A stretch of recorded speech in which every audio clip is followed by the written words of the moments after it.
What's up, everyone? This is Nate, and I am back with another top 5 video. Now, I got a lot of requests for I actually made a request for different topics that you guys wanted me to do. I got a lot of requests about different directors. So the next couple will be about 2 directors that I like. I'll be giving you my top 5 movies that I own for those directors. Now, these are my top 5 favorites. It doesn't necessarily mean I think they are their best movies, although I do think that, but one of them, and you'll see this first one I'm going to do, I think he does have other movies that are better than some of the ones I picked, but I just went with my favorites, the one I watched the most, the one I enjoy the most. So before we get started, please go ahead and leave a like down below and make sure you leave a comment about what your favorite from this director that I'm going to do.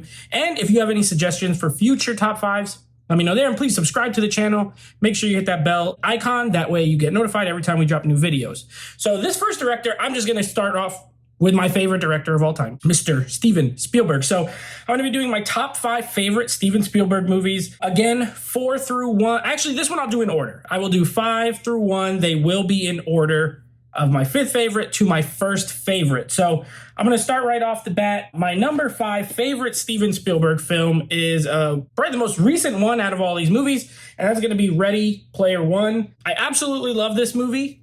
When I saw it at the theater, I saw it a couple times at the theater, and I just think it was like tailor-made for me, even though it wasn't just for me, but I felt like it was.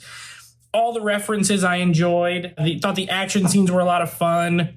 I thought the CGI was cool because, it was set in a video game world, so it looked like a video game. So it didn't bother me at all. The Shining scene in particular, I thought was fantastic. So Ready Player One, I have the Steelbook version, of course. So yeah, that's my number 5.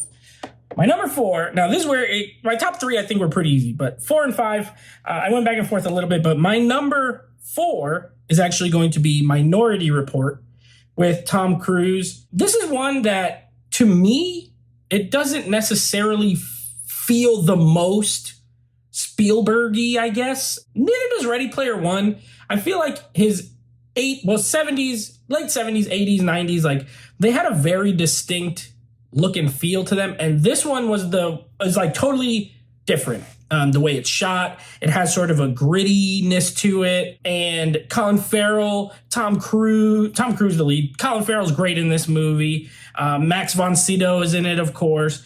Fantastic sci-fi movie. Not a ton of action. We covered this on the Action Movie Guys podcast if you want to go back and listen to our review. But man, just a great story, great effects. Still holds up to this day. I love this movie. Again, another Steelbook. Even though I don't collect them too much anymore, I still have a bunch that I bought when I did collect them a lot. All right, so my number 3 is actually going to be an Indiana Jones film, and I'm going the OG, Raiders of the Lost Ark. For me, this is the most perfect Indiana Jones film. I know the great thing about this series is that I feel like, especially the first 3, each one has a really big following. Like, I know people who think Temple of Doom is the best one.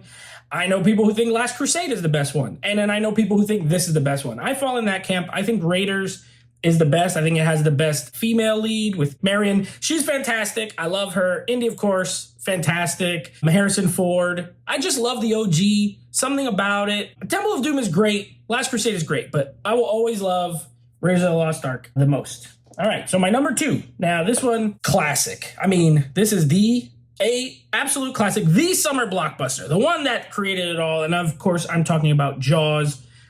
A perfect film, in my opinion, from score to just knowing the behind the scenes of how they had to get this thing shot and finished. Incredible, especially for something that came so early in his career.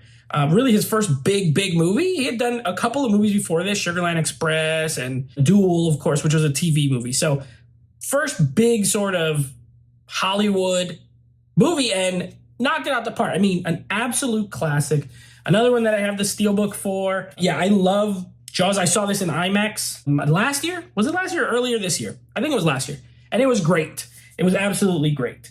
And of course, my number 1, and my number 1 for this happens to be my favorite movie of all time. And it's, of course, you know it. It's Jurassic Park. The first one, obviously. The first Jurassic Park. Not The Lost World. And he didn't direct any of the other sequels. But Jurassic Park, I mean, just a perfect film. Another perfect film. I think it holds up extremely well. The dinosaur, you know, the way it was used, they use CGI, obviously, early CGI, and in 4K, some of that sticks out a little bit, but practical effects, fantastic. The dinosaurs look fantastic. It has everything. It is a science fiction movie. It has some action. It's a kind of a horror movie. The concept is pretty horrific. Dinosaurs eating people, kids running, Samuel L. Jackson, Jeff Goldblum, Sam Neill, Laura Dern. Fantastic cast. I saw this movie in the theater when I was 6. It was terrifying when I was 6. I didn't watch most of it. I buried my face in my mother's shoulder for at least half of it, and I think I went to sleep after a while because it was too scary for me. So I think it's funny that a movie that I was so scared of as a kid ended up being my favorite movie as an adult. But yeah, I absolutely love Jurassic Park. It's my favorite film of all time, and therefore has to be my favorite Steven Spielberg film. So of course, thank you for watching. I will be back with another next week. I will be doing my top 5 Ridley Scott. So another director that I like a lot of his films. I picked my favorite 5, and I will be doing that next week. Until then, see you next time.